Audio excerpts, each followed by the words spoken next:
Salut à tous, c'est Lunaris. Aujourd'hui, première vraie vidéo concernant ma Autozam AZ1. Vous allez voir que j'ai déjà commencé à la modifier et on va aussi faire un peu un état des lieux, voir au final ce qui a été abîmé lors du transport du Japon jusqu'ici.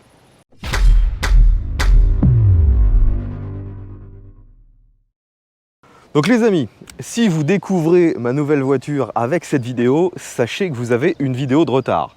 J'ai fait la semaine dernière une vidéo lorsque je suis allé avec l'importateur chercher cette voiture au Havre et j'ai fait une présentation rapide du véhicule avant même qu'elle soit nettoyée. Elle sortait du bateau.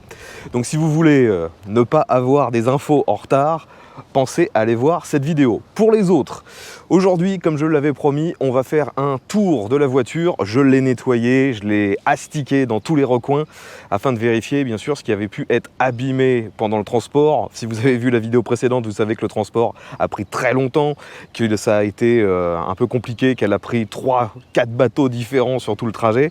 Enfin, forcément, avec toutes ces manipulations, il y a eu quelques petits problèmes. Donc on commence par l'extérieur, ensuite je vous montre l'intérieur. Donc déjà, je rappelle que la grosse particularité de cette voiture, c'est qu'on est sur une machine de la catégorie Kei-Car. C'est une toute petite voiture, une catégorie de mini-machine vendue exclusivement au Japon et dans cette catégorie vous avez eu il y a une trentaine d'années toute une gamme de petites voitures sport, celle-ci étant une des plus rares, si ce n'est peut-être même la plus rare et aussi la plus jolie à mon goût. Donc cette voiture, au-delà de son gabarit on va dire lilliputien, elle a la particularité d'avoir des portes dit papillon en français, alors qu'en anglais ça serait plutôt aile de mouette pour gull wing. Donc ça lui donne un look de DeLorean et j'adore absolument cette bagnole. Donc au niveau de l'extérieur, il n'y a pas eu de gros chocs, il n'y a pas eu de problèmes énormes lors du transport. Les seules choses que j'ai constatées, c'est que il y a eu des rayures qui ont été faites au niveau d'un bas de caisse qui n'étaient pas présentes lorsque j'ai vu les vidéos et les photos au Japon. Donc là vous voyez, il y a rayure, rayure là, rayure ici aussi. Donc c'est sur la partie la plus basse, très certainement que quelqu'un a frotté en montant dedans ou en la déplaçant. Mis à part ça, sinon les autres petits défauts, j'étais au courant. On a ici un impact, très certainement quelqu'un qui a ouvert la porte et qui n'a pas pensé que forcément ça monte vers le haut, donc il faut vérifier la hauteur de disponible et ça avait été un peu corrigé. Il y a 2-3 autres impacts un peu comme ça ici, mais ça j'étais au courant, c'était déjà visible sur les vidéos lorsqu'elle était vendue au Japon. Ce qui n'était pas visible au Japon, et je ne pense pas du tout que ce soit lié avec le transport, ce sont en fait les problèmes d'usure de la peinture. Donc là vous voyez sur les bords, on a déjà quelques frottements qui ont retiré la peinture et ça malheureusement c'est sur toute la carrosserie. Il faut savoir que cette voiture a la particularité d'avoir des panneaux de carrosserie complètement en plastique et il semblerait que les peintures aient vraiment du mal à accrocher dessus. Là par exemple, si on regarde sur le bord, ici sur l'arête, la peinture commence à s'enlever. On a le même phénomène de l'autre côté. Et globalement, il y a beaucoup de pièces comme ça qui ont un côté un peu blanchâtre. Ici, c'est la même chose. Sur la partie arrière, ici, encore pareil. Enfin, ça, clairement, ce n'est pas lié au transport, mais à la voiture en elle-même. Déjà, c'est certain, ce modèle a déjà été repeint au Japon. D'ailleurs, lorsque je l'ai reçu, si vous avez vu la première vidéo, il n'y avait pas d'emblème sur la voiture, il n'y avait aucune référence au modèle. Je le savais, et donc j'avais commandé au Japon directement les pièces afin de les installer moi-même. Je voulais être sûr que ce soit bien fait. Et donc, j'ai rajouté à l'arrière le stickers avec le nom de la voiture, donc le modèle AZ1. C'est une pièce officielle de chez Mazda. C'est quand même assez surprenant que 30 ans après, sur un modèle aussi rare, je rappelle qu'il n'y a que 4500 exemplaires, eh bien Mazda distribue encore des pièces. Ce serait bien que toutes les marques soient aussi assidues, dirons-nous. Et à l'avant, j'ai mis l'emblème de la marque, donc la marque Autozam. Et c'est un emblème, vous voyez, un peu chromé. Pour le reste, au niveau extérieur, j'ai pas fait grand chose mis à part la nettoyer. J'ai mis un tout petit peu de rénovateur plastique sur les rétros et on voit qu'ils sont beaucoup plus noirs, beaucoup plus brillants depuis que je l'ai fait. Et j'ai fait la même chose ici sur ce plastique et ici sur le bas. Globalement, sinon, il n'y a pas eu de grosse surprise. Lorsque j'ai reçu la voiture, par contre, l'antenne que vous voyez ici, en plein milieu, n'était pas montée. Il l'avait dévissée, très certainement que ça pouvait les gêner lors du transport, et il l'avait bêtement collée sur le tableau de bord. Ils l'avaient mis en plein milieu, juste ici, sur toute la longueur, et ils avaient mis du scotch un peu partout. Et vous le voyez, il y a encore des traces de colle. J'ai galéré, vous imaginez pas, pour retirer les traces de colle énormes qu'il y avait partout. Et malheureusement, malgré tous les efforts que j'ai pu y mettre, il y a encore des traces de colle. J'ai essayé différents produits, j'ai essayé différentes techniques. J'ai passé des jours à chercher des tutos pour virer cette colle. Mais malheureusement, malgré tous les conseils que j'ai pu trouver, rien n'est suffisamment efficace pour revenir à un état proche du neuf. Il y a toujours ces traces de colle et c'est bien dommage parce que le tableau de bord, sinon, lui, il était en parfait état. Et c'est très dommage justement de se retrouver avec des furoncles comme ça en plein milieu. Pour le reste, à l'intérieur, j'ai pas réellement fait de modif, j'ai juste rajouté quelques accessoires. Ici, je me suis mis un petit aimant afin de pouvoir mettre mon smartphone parce qu'il n'y a aucun rangement à l'intérieur. Il n'y a pas de boîte à gants, il y a juste un vide-poche de l'autre côté, mais il est tellement ridicule que vous pouvez rien mettre. Je me suis mis bien sûr un petit port USB afin de recharger ce même smartphone. Et à l'arrière, le seul espace de stockage, je dirais, eh bien j'ai mis un filet afin de pouvoir maintenir les panneaux occultants qui, si vous les avez vus dans la première vidéo, vont juste ici. La plupart du temps, moi, je préfère avoir de la lumière, donc je ne les mets pas, mais au cas où, je préfère les avoir avec moi, donc j'ai mis ce petit panneau. Et je me suis aperçu justement, en mettant le filet qui tient, que la moquette ici, il manque des fixations. Vous le voyez peut-être, ici il y a un trou. Normalement ce sont des genres d'agrafes en plastique et malheureusement il en manque certaines. Donc là ça tire un peu dessus. Il va falloir que je trouve des agrafes compatibles afin de replaquer ça au mieux. Dernière chose que j'ai pu constater, et ça en roulant, mais je l'avais déjà plus ou moins vu lorsque je l'ai récupéré, le siège conducteur est en bon état, mais la mousse à l'intérieur s'est affaissée du côté droit. Donc quand vous roulez, vous avez un bon maintien latéral à gauche, aucun maintien à droite.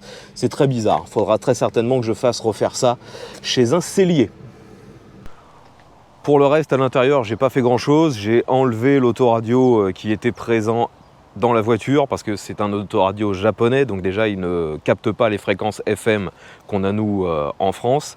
Et en plus, le truc il déconnait totalement, on touchait à peine à la façade, il s'éteignait, il s'allumait, donc je l'ai viré.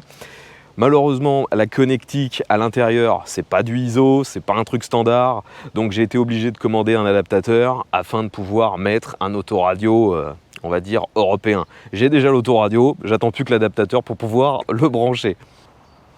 Pour le reste, j'ai pas réellement eu de surprise, mis à part, comme souvent lorsqu'on fait importer un véhicule du Japon, il y a toujours zéro essence dans le réservoir. Je ne sais pas si c'est les garages avant de les mettre sur le bateau ou si ce sont les bateaux ou ceux qui transportent les voitures qui vident les réservoirs. Mais là, lorsque j'ai récupéré le véhicule, il y avait bien sûr la jauge à 0, ça c'est pas une surprise vu que c'est à chaque fois ça, mais il y avait tellement peu de carburant que ne serait-ce que les 5-10 km qu'il fallait que je parcours pour aller mettre du carburant, eh bien j'ai failli tomber en rade. Sur les 2 derniers kilomètres, je pouvais plus dépasser le 50, je pouvais à peine accélérer, j'ai failli tomber en panne au niveau du pont de Normandie, donc vous imaginez un peu la galère. Heureusement, j'ai réussi à finir dans une station, mais c'est la première fois qu'il y avait aussi peu de carburant. D'habitude, il y a toujours au moins de quoi faire 15-20 km, c'est le minimum, quoi. Et autre surprise, ils avaient complètement vidé le bocal de lave-glace. Le truc, il était à sec. Donc Je ne comprends pas. Pareil, est-ce qu'il y a quelqu'un qui essaie de le récupérer ou est-ce que c'est une norme de sécurité sur les bateaux? Franchement, je vois pas pourquoi. Mais il n'y avait plus une goutte, donc j'ai été obligé de faire le plein. Ensuite, je vous l'avais déjà montré brièvement, mais au niveau du moteur, il n'y a pas grand-chose à dire. Pour l'instant, la voiture, elle fonctionne très bien. D'ailleurs, je peux vous le montrer. J'ai fait un petit 0 à 100 avec. Allez, c'est parti.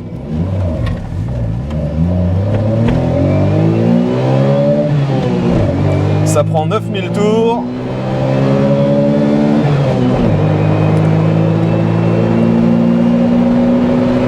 Et 100. Et concernant la baie moteur, vous voyez que tout est propre. De toute façon, j'avais fait intégralement réviser le véhicule au Japon avant de l'importer. Donc le moteur avait été carrément sorti de la baie, parce que l'accessibilité à ce moteur est juste catastrophique. On n'a accès à rien, ne serait-ce que pour faire une vidange ou changer une bougie, c'est une véritable galère. Donc j'avais tout fait faire au Japon. Et vous voyez que c'est propre, il n'y a pas grand-chose à dire sur la baie moteur. Une particularité dont j'avais déjà parlé brièvement sur la vidéo de présentation, cette voiture normalement a une roue de secours qui est soit sous le capot avant, soit à l'intérieur, derrière le siège conducteur. Moi malheureusement la roue de secours je ne l'ai pas, elle n'est pas présente et en trouver une d'occasion c'est une véritable galère. Alors je pensais que la roue était identique à celle d'une Suzuki Cappuccino et en fait je me suis mal renseigné, j'en ai acheté une d'occasion et finalement lorsque j'ai essayé de la mettre à l'intérieur ça ne passe pas, c'est pas du tout la même taille. Ici moi sur la voiture ça doit être une des vraiment premières qui ont été produites vu que vous allez voir si j'arrive à ouvrir, j'ai l'emplacement de la roue de secours qui est donc à l'avant. Et donc, c'est uniquement les premières à être produites qui avaient cet emplacement à l'avant. Car très rapidement, ils ont décidé de délocaliser la roue de secours et ils ont supprimé cette petite fixation que vous voyez au milieu. Et par la suite, ils ont délocalisé la roue de secours normalement à cet endroit-là avec une fixation qui sort normalement juste derrière. Donc, moi, la fixation à l'arrière, je ne l'ai pas, je l'ai à l'avant, ce qui prouve que c'est une des premières. Et s'ils avaient décidé de délocaliser ça, c'est parce qu'ils s'étaient aperçus qu'en cas de crash, la roue de secours en fait pouvait être transformée en projectile et envoyée dans l'habitacle et devenir dangereux. Bon, de toute façon, clairement, sur ce genre de voiture, la sécurité lors des crashs, c'est zéro. C'est tellement petit, c'est tellement léger que si vous tapez quelque chose un peu vite, vous êtes broyé instantanément. Ça, malheureusement, il faut en être conscient si, comme moi, vous êtes fan de toutes les K-cars. Bon, une dernière petite surprise concernant cette Otozama Z1. Lorsque on me l'a présenté au Japon, on m'a bien montré que les 4 pneus, c'était des Dunlop et qu'ils étaient en bon état. Et c'est le cas. J'ai rien à dire là-dessus, ils sont loin, même très très loin d'être morts. Le problème par contre, c'est que quand on regarde ce qui est indiqué sur les flancs, les pneus sont relativement vieux.